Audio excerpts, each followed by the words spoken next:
Neural control, so open loop control is great. So it has like actuation that goes into system and then can sense stuff. And in order for us to control it, we need so we have some desired output and we put that in the controller, which will convert it into actuation that can be put into system, and then we have some output. But closed loop control is better because we have like this estimator, or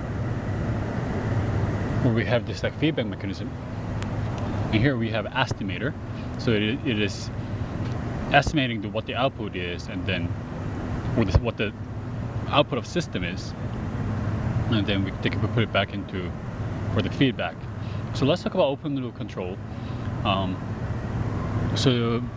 I mean, rats are like nocturnal animals, so their eyes are fine, but their whisker is what's really important to them, and they use, and hence they have this dedicated section in the brain that corresponds to different whiskers. So here, like each the circle is like corresponding to the like different like whiskers, and so the whisker goes from whisker to brainstem to like this like a thalamus, and then to the cortex. So what if you like trim this whisker, and then this one like this brain realistic, this like surface in the brain is actually get like taken up by like the nearby regions and nearby like whiskers. So that's great, and that's cool. So there's a lot of different techniques that we can use to like study this. For optogenetics, of course, we can put so for this one, wide field voltage imaging. So you mix up this like fluorescent powder in the like saline solution, and you literally inject it into the brain, and then it gets taken up by cells, and when these neurons are firing, and then their voltage is like increasing or decreasing, and these fluorescents are actually powders are voltage sensitive, so you can like see like what's firing and like how the voltage is changing. Yeah, so the lighter brighter it is, the higher the voltage, etc. And we can like put this electrode in the thalamus and then like record it for like from there. That's great, and just rats are pretty like good models because their brains are kind of similar to our brain. So surrogate input. So now, instead of in this neural circuit, instead of real input, we're putting surrogate input. So this is like an input that's supposed to mimic or designed to mimic the real sensation or the real input. And then and by doing so, if you can get the desired cortical response, that could be a like good open loop. We can say that's a good control. So this is the recording of what happens when you like meticulously move the whiskers of the rats or mice. So when you like move it, and then it goes up and down. So that's great. And this is like a image of like the voltage imaging. So if we are looking at like this thing, this cortex area, and this black dot is where we are like predicting that it will like respond, and that's hence like where it like lights up. That's great, sure. And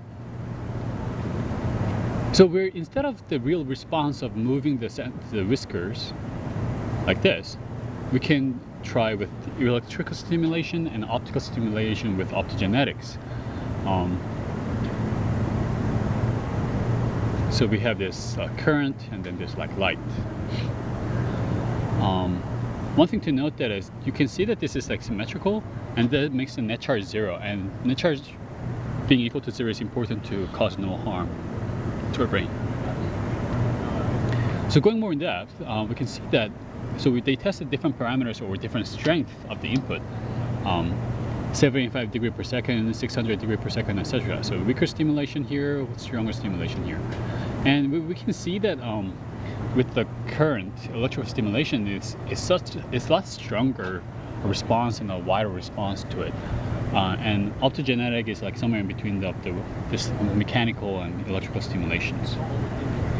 And it's like, but how do we know like what different stimulation trends, like how do we know like what strength, magnitude of this electrical stimulation relates to a mechanical stimulation of like 300 degrees per second or something else, right?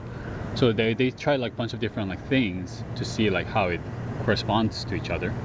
Now apparently it's really hard to like make this electrical stimulation propagates to like the other areas more, so it's hard to like make things look like the real stimulation. So estimating parameters. So black dot is like where it's predicted hotspot, and we see that electrical stimulation here is not really happening at the predicted hotspot, and so this is really weird. It's supposed to light up over here like the real one, because we know like this dot, this is corresponding to like the region to a certain like whisker, and but why is it more we have a stronger reactions to or response on the other regions, right? And that's because it's like one thinks that, so in actual brain, like they all connect their, they get projected to or like connected to like other regions and go through it. And in the process of like stimulating, because this passage get like they intersect, and then like it somehow intercepting the signal. So what if you make this electrical signal asymmetrical? So this is symmetrical and this is asymmetrical, but the net charge is still the same if you do the integration, so like the area under the curve. And by doing so, what you're doing is you're preferentially targeting the cell body and not the axon. And I don't know how that works, but it's supposedly it is, and then it mimics the actual stimulations of whisker touching a lot better this way.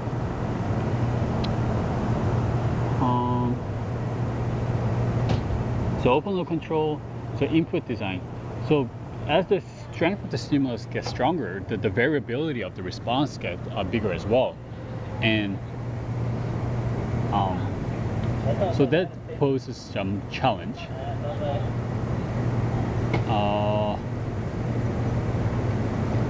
So modulating the pathway, okay. So when our neurons get like inhibitory input and it get hyperpolarizes and get the de-inactivation, which means that it's like ready to go. It's like actually like activation, right? But it's not, because it's D double negative, but it's not really activation. But it's just saying it's like really ready to go. And when it does, it has a burst spike instead of a single spike, and which can be observed in this thalamic relay cells. And because they are connected to each other, like cortical cells, those that can be observed in the cortical cells. So it's kind of, and you can observe similar things in sleeping. So when we're sleeping, it's like the outside, the perceived outside world, and then the what's happening in the inside of the brain is kind of disconnected, right? So the disconnection between the cortical cells and the thalamus are also disconnected, and because then they're disconnected and thalamics are like getting hyperpolarized, it's getting inhibited, so they are like really ready to go, and so and then when they get activated, it has the bursting behavior, and we can see this observe this similar brain waves pattern when we're sleeping. So that's great. This is not that important. So now we're talking about closed loop control. So what are we controlling? So control could be built around this. For neurons control, we are taking this spike time spiking statistic, population, the synchrony, how synchronized is the neuron firing is, are they firing at the same time? We can do LFP, local field potentials, or metabolic measures like blood flow, oxygenation, as computational measures, etc. Let's focus on the firing rate, which is a little more simple and intuitive. So in this experiment, there's a optical fiber, and then so that's the input, and then as we have this electrode that takes a reading of the neuron firings.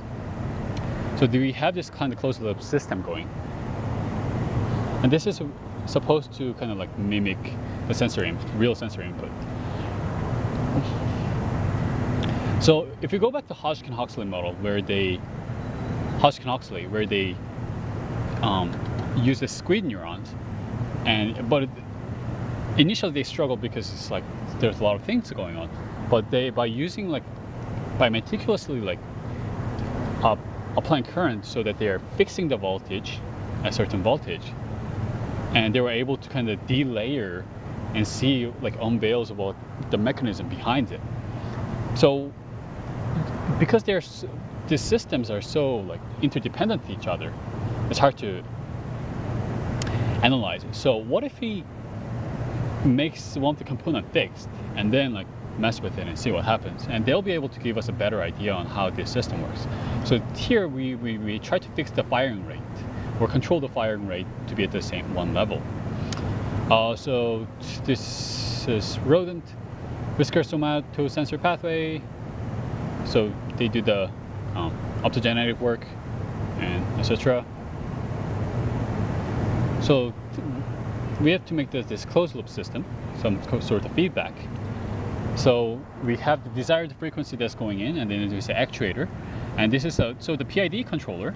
But the apparently derivative term didn't really affect much. So now this is just PI controller, PNI, and then that gets fit into neural system, which is just a rat. And there's probably some disturbance, noise from the outside or something, and we get some of the neural firing rate, and we read this firing rate and put in the firing rate filter, and we get the instant firing rate, and we put it back in here as a feedback.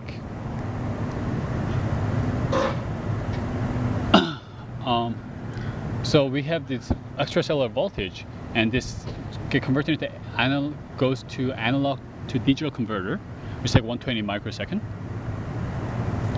and then it gets spike sorted, which take 2 milliseconds, and then we have this like estimator, and then we get the like estimated like the output or firing rate, and then they get put back into the controller, and then which is a PI controller, and then get put into voltage limiter because we want to like limit the voltage like to be within like the high and low, like maximum minimum, and then this gets put back into digital to analog converter, and then we have the driver.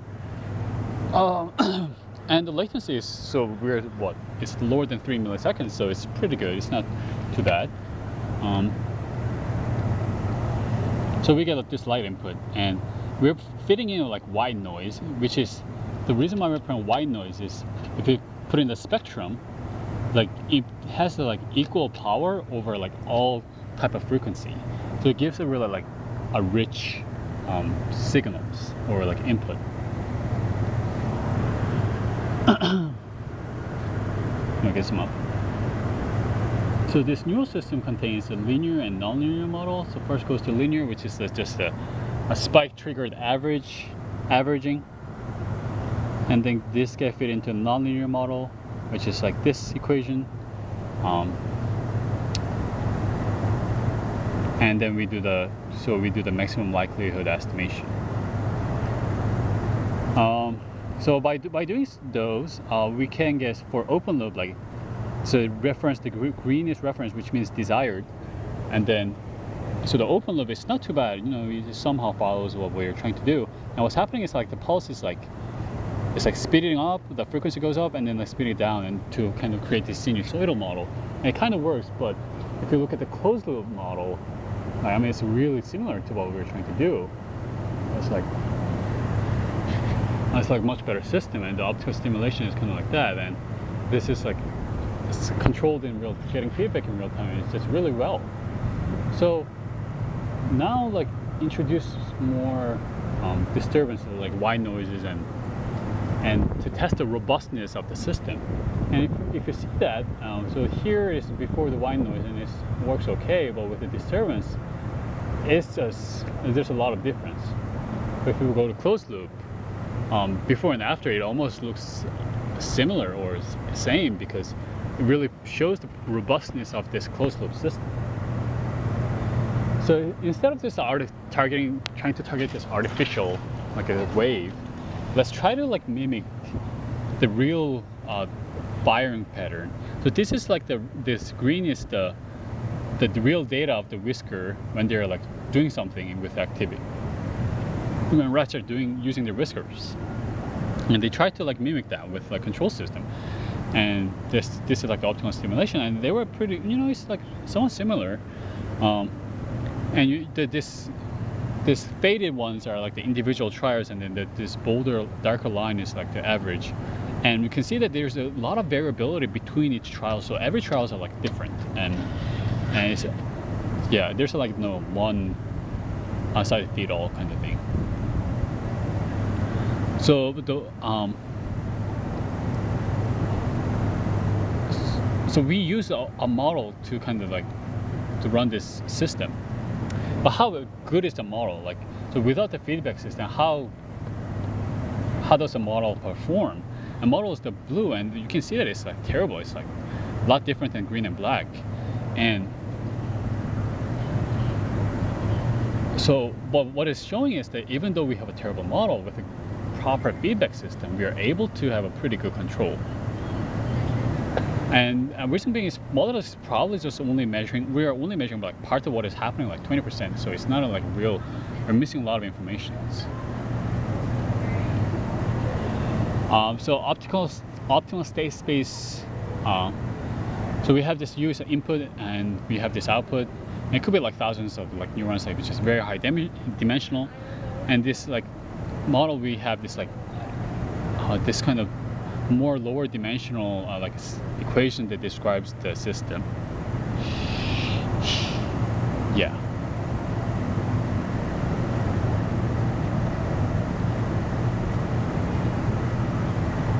So in this experiment, under this awake mouse, like, so now before it was anesthetized mice, so it's like sleeping mice, but now it's awake mice, and so it has a more stuff going on, right? So we have a similar setup. We have this spike extraction, sorting, and state estimation, which is just a linear, not the type of state of the brain, but like the linear dynamic system. There's some feedback control, and then this all happens within 10 milliseconds. Control determines like the light input, and then estimate the state feedback.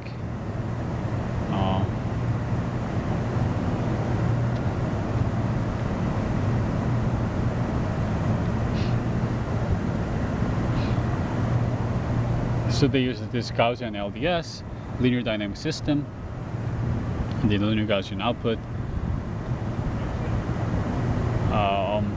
Let's skip. Skip.